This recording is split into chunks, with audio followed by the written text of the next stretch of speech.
Oh, now he knows he's hooked. A better fish than I thought. This is the guy right here. Like I said, he's not the biggest fish in the world, but don't tell him that. He was not happy that I took him out of the water. Hey, what's up, Salt Strong family? This is Pat Ogletree, your favorite traveling fishing coach. And in this video, I want to share with you a trip that I took recently when I got back to my hometown and I was able to get on the water. Now, I ended up catching a slam in a spot that I haven't fished at in almost a year, and I was using a brand new lure and a new color that I haven't used before. Check out the video.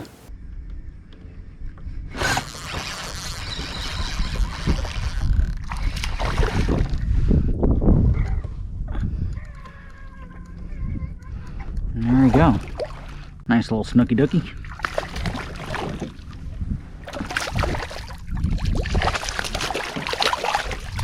I mean, at this point, there we go. That was fun. I've been having a couple bites all along this stretch right here, and I thought it was juvenile tarpon. I've seen some tarpon roll in here, and you know, I was, throwing a Slam Shady 2.0. I was throwing the Gold Digger 2.0, and what I did was I pulled the tail off of the Gold Digger 2.0 to, to see if the tarpon would bite on it. And I think might have been what happened this whole time was it was these snooks. So we'll go ahead and get him going here. There you go, little peanut snook, little guy. Pretty cool colors though. He's got real dark colors. There we go. Super nice. Let's go ahead and let him get going there. There you go, buddy. And you're gone. Always check your leader after every time you catch a snook. I mean, even though that was a small one, he frayed up my leader pretty good. I'd made a couple of casts. Luckily I didn't hook anything. That's leader probably would have chafed all the way through. So let me go ahead and retie this, and we'll get back at it. I found this creek mouth that was further down that same creek that I was fishing, and there were signs of activity there. I saw some pushes and some wakes, and what I did was I took the 2.0 off that I was fishing, and I switched over to the Alabama Leprechaun and the Mulligan, the 4-inch Mulligan, and that seemed to be the ticket. As soon as I switched over to that, I got a bump on my very first cast, and a few casts later I wind up catching fish. So it was a good idea to switch over to that bigger profile than it was to stick with a smaller one. It more mimicked the bait that the fish were after.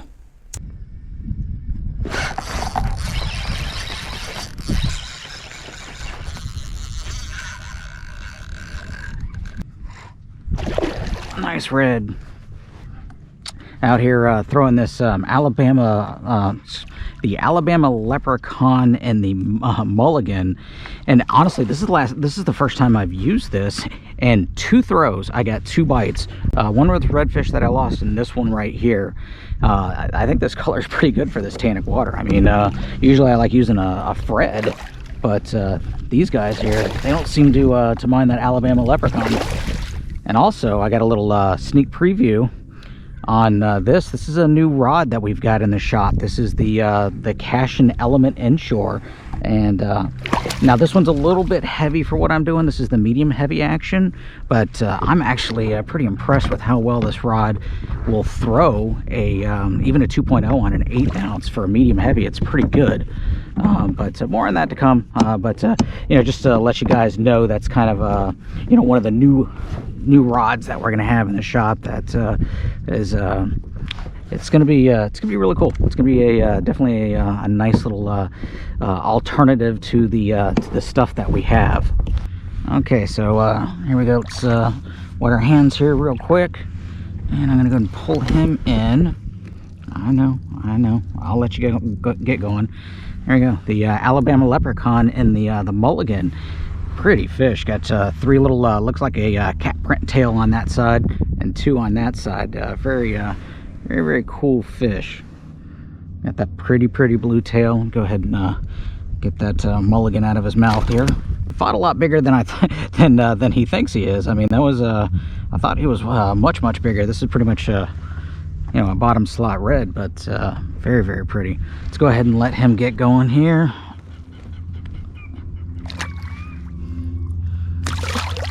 Beautiful. That was a cool fish, cool deal. Now, when I came through this little area before, I had spooked off a lot of fish, so I kind of went around the corner, waited a little bit, and then came back. And sure enough, the fish came back around. They settled back down. So I'm going to keep working this area, and hopefully I can pick up some more, because there's definitely some more fish in here. Very cool. At this point, I actually pushed way back up into the creek, just pretty much as far as I can get the kayak in there, just to see if there was any fish. And I did hear some feeding activity way in the back, and it was so far back there I couldn't even get the kayak back there. Now, this area is not tidal, so I really couldn't get to these fish, but if it was tidal, what I would have done was waited till low tide, and it would have forced those fish that were back there out.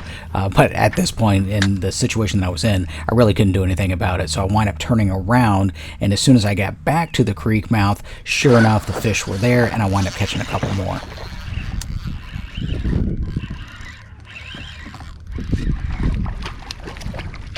Nice little red. Go ahead and flip him on in here. But yeah, it looks like these creek mouths. So these sub creek mouths that are in the creeks, that's where these fish are. Go ahead and get him going here. Check it out. Got that on the that Alabama leprechaun mulligan. That's kind of hard to say. I'm so used to just saying Alabama leprechaun, but that is the ticket there. I'm actually really surprised at how well that color is doing with the with this tannic water. But man, these fish seem to like it. Look at the marks right there. Looks like something got a hold of him. Wow, he's a survivor. Let's go ahead and let him go and get him going. Thank you, sir. Cool fish. Still got some fight in you. There you go. The Alabama leprechaun in there. Let me go ahead and get you going here. There we go. Got that rigged on the 1/8 ounce football jig head, which is a really cool option. Look at the colors on him. Beautiful fish. Yeah, the 1/8 ounce football jig head is a really good option for the shallow water that we're fishing here. There you go. See you, buddy.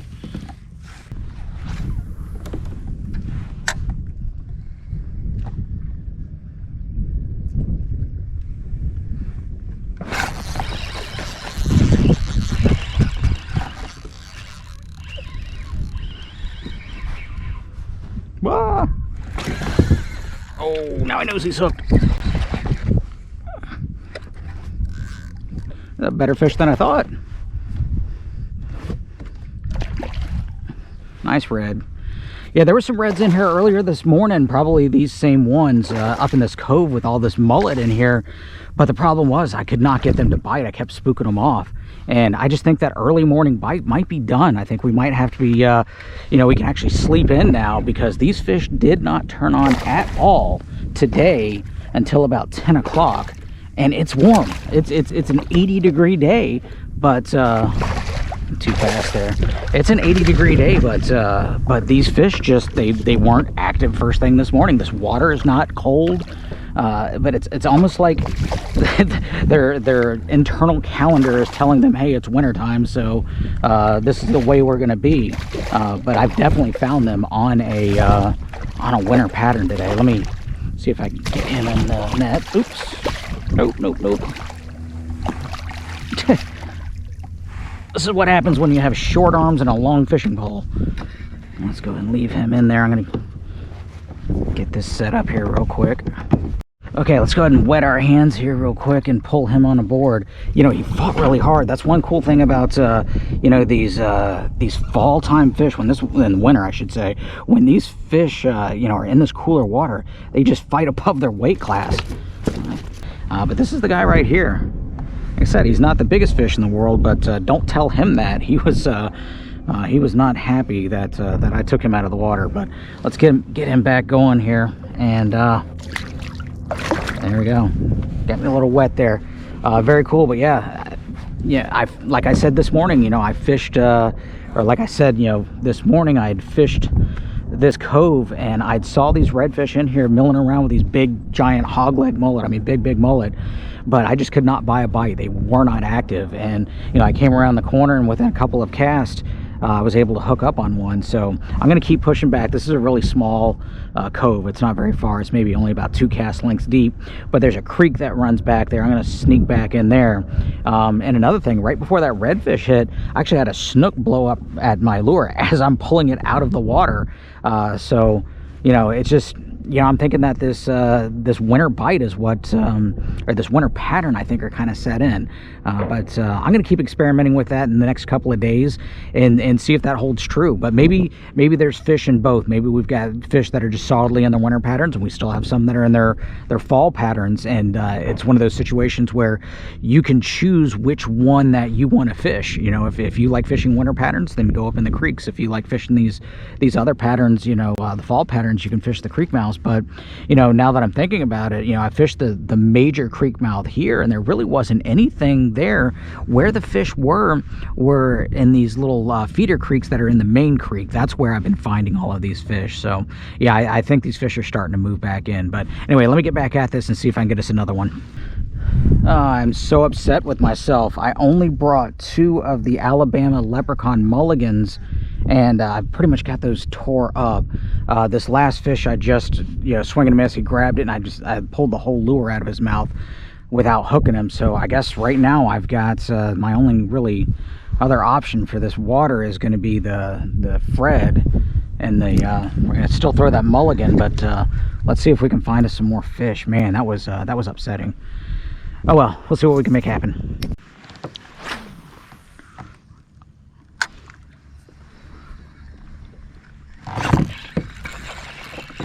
Oh, this is my trout. This is my trout.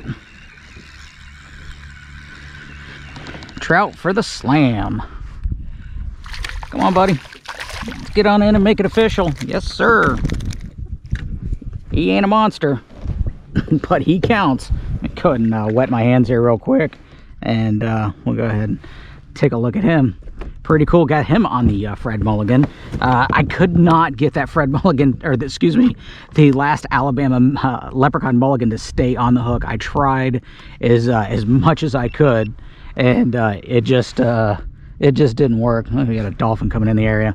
Tell you what, I'm going to go ahead and there's my little dink trout for the slam. I'm going to try to get you going before this dolphin gets over here. There we go. Let's get him going. Pretty cool. Dolphin is not here in the area, and we're good to go. So that was my welcome home slam. I just got back to Orlando, my hometown, hit my home waters, and was able to pick up a slam. So pretty cool. I was just keeping my eye on that dolphin back there, make sure he wasn't coming over here. But yeah, definitely happy. I'm happy with the way the day turned out.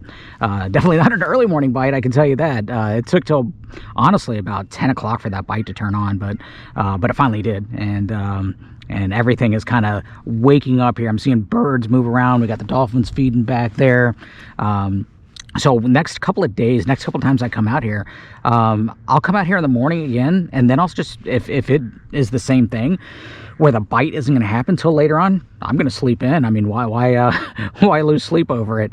But either way, really glad for that one. That was pretty cool. So as you can tell from the video, that actually wound up being a really cool trip. I'm glad I was able to get out on the water and catch those fish that day. So to be honest with you, the bite was actually really tough first thing in the morning. It was about the first 3 hours. I didn't catch anything. I wasn't getting any bites, but when the fish turned on and I was able to figure out what they were feeding on, I was able to match that bait to the lure, then all of those fish that you saw caught were caught in about an hour and a half, so it wound up being a really good bite. Now, the lure that I was using that day for the most part was this one right here. This is the Alabama Leprechaun color. It's a green with a golden red flake. That is the 4-inch mulligan. This is a lure that's going to be coming out really soon in our shop page, and that was the first time I've actually used that color, and to be honest with you, I was really surprised. Now, I've used that Alabama color before in other situations, but in this situation, this was kind of new to me. The water was a really tannic water. It was that off-colored, that tea-colored, and usually what I use is I'll use the Fred color. Now, this is our Fred in the 4-inch mulligan. That is the pink with some silver flake in it, and that works really good in tannic water. Now, Fred stands for fooling redfish every day, but I can tell you this, it'll actually catch a lot of fish. Matter of fact, that day, that's the lure that I wind up catching the trout and securing the slam. Now this lure, the mulligan that we're coming out with, we actually have it in all of our colors. So you saw the Alabama leprechaun, then the Fred. This right here is our gold digger, which is basically a black with a gold flake. This works really good in low light situations and in muddy water. I really like this lure. I've caught fish all over the place using this color, from Texas to Louisiana up to Virginia. This has been a really good color. But our most popular color is going to be the Slam Shady, which is the silver and white. That one right there. It's silver with gold, excuse me, it's white with silver and gold flake. And again, that's the 4-inch mulligan. And that's our universal color, what I call our universal color. That pretty much works in just about any water clarity and any conditions, anything from super clear water down in the Keys all the way to muddy water in central and the upper Texas coast, even in Louisiana where the water can get really, really muddy. That color has produced fish for me. So these lures are not available right now in the shop page, but they will be here soon. So for more information, go to saltstrong.com and check that out. It's called the Mulligan. So for more fishing videos like this and actually tips that will help you become a better angler, go to saltstrong.com/fishing tips, where we literally have thousands of videos that will help you become a better inshore angler quickly. For any of your tackle needs, whether that be rods, reels, lures, line, basically anything that you need to become a successful inshore angler, we have that available at fishstrong.com, and our insiders actually receive discounts on tackle at fishstrong.com. And if you're new to Salt Strong, just know that we are the best online fishing club in America, where we guarantee that you'll catch more fish in less time, and we do this through premium education and our new app that's called Smart Fishing Spots. Not only does this app show you where to fish, it also shows you when to fish, along with so much more. And our insiders get discounts on all the tackle that they need to become successful inshore anglers, and they'll meet friends fast, or it's free. For more information, go to saltstrong.com, and until then, we hope to see you in the insider community soon.